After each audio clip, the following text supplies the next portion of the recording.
Tony Benn was one of the most popular and well-known UK political figures of the 20th century, a Labour politician who served in the cabinet of both Prime Ministers Harold Wilson and James Callaghan, and a major voice of the radical left in later years.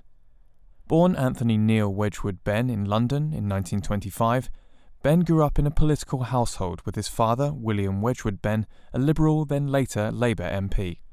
He went to Westminster School before attending New College, Oxford, where he read philosophy, politics and economics.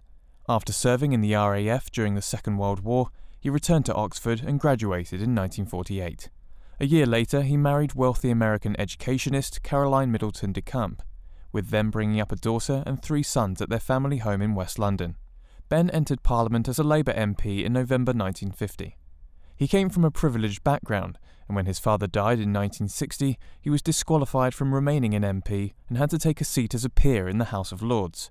Benn refused, and after a 3-year struggle managed to gain government support for the Peerage Bill that allowed him to renounce his title. He returned to the Commons in 1963 and served as Minister of Technology, Industry and Energy in both the Wilson and Callaghan cabinets. But it was in the 1970s that Benn became a vocal figure for the radical left at a pivotal moment for British politics.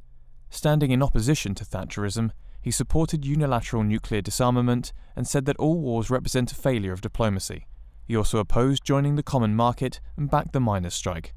A prominent backbench critic of both the Conservatives and New Labour in later years, in 2001 he retired from the Commons to, in his own words, devote more time to politics. He was a prominent campaigner against involvement in Iraq, becoming president of the Stop the War coalition.